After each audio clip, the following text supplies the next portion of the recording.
Pumpkin Soup by Helen Cooper. Pumpkin Soup. Pumpkin Soup by Helen Cooper. To Jamie and Max.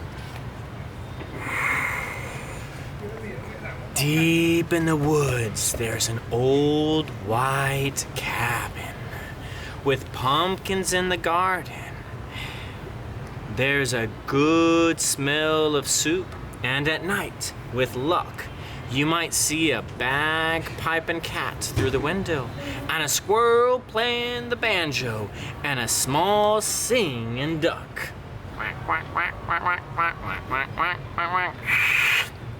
Pumpkin soup, the best you have ever tasted, made by a cat who slices up the pumpkin, made by a squirrel who stirs in the water,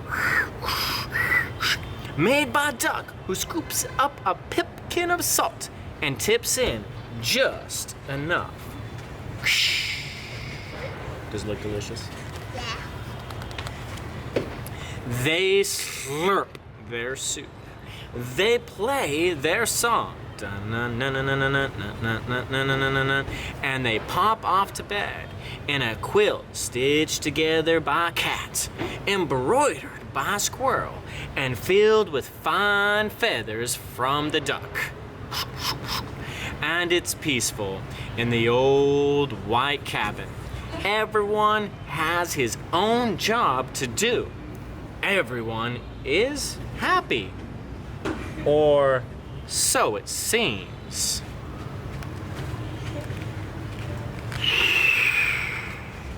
But one morning, the duck woke up early. He tiptoed into the kitchen and smiled at Squirrel's special spoon. "Wouldn't it be fine," he murmured, "if I could be head cook?" He drew up a stool, hopped on top, and reached until his beak just touched the tip of the spoon. Plunk! Down it clattered.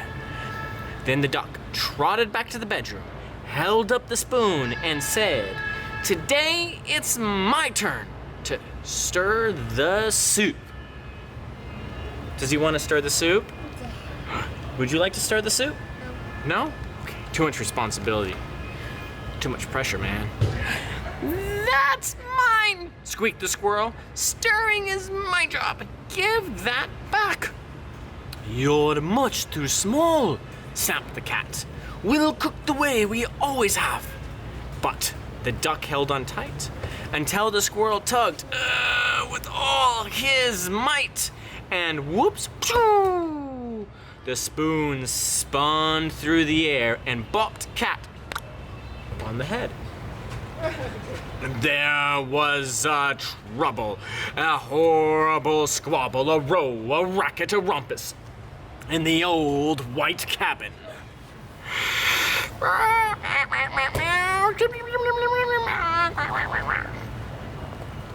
"I'm not staying here," wailed the duck. "You never let me help with anything."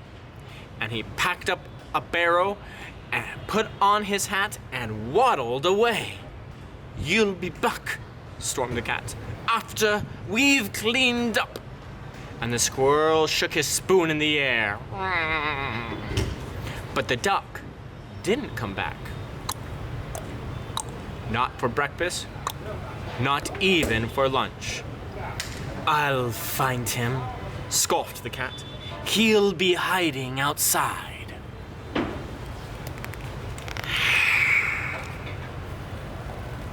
"I bet he's in the pumpkin patch." But Duck was not in the pumpkin patch. They could not find him anywhere. Is he in the pumpkin patch? No. So they waited. All that long afternoon. The cat watched the door, and the squirrel paced the floor.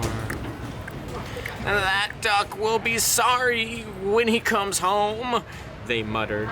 But the duck didn't come home, not even at soup time.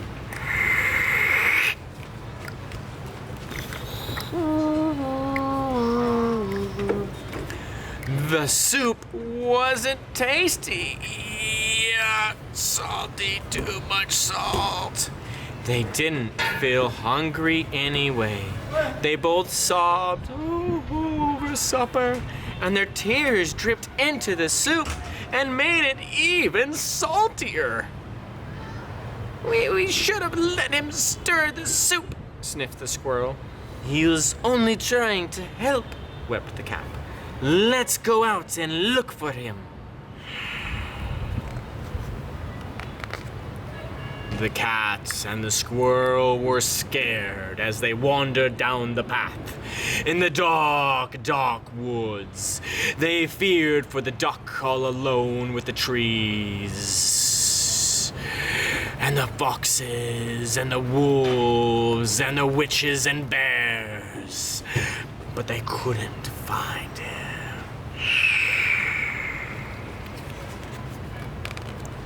On and on they trotted.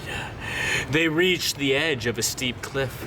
Maybe he fell down that, wailed the cat. I'll save him, squeaked the squirrel, and scrambled down on a long, shaky rope. He searched all around on the ground, but he couldn't find the duck. Do you think the duck fell? Yeah. But why can't they find him then? Yes.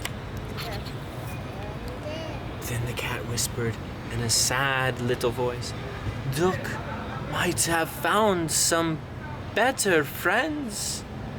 He might, yelped the squirrel.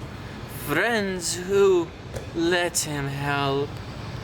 And the more they thought about it, as they plodded back, they were sure he was right. It was this soup that made Duck famous. How does he do it? They go in thin, they come out fat. Duck's Kitchen. But when they were almost home, they saw a light shining from the old white cabin. It's Duck! They shrieked as they burst through the door. And Duck was so pleased to see them. He was also very hungry. And though it was late, they thought they would make pumpkin soup. When the duck stirred, the cat and the squirrel didn't say a word. Not even when Duck stirred the soup so fast that it slopped right out of the pot. Not even when the pot got burned. Then Duck showed the squirrel how to measure out the salt. And the soup was still the best you've ever tasted. So once again, it was peaceful in the old white cabin. Until Duck said, I think I'll play the bagpipes now.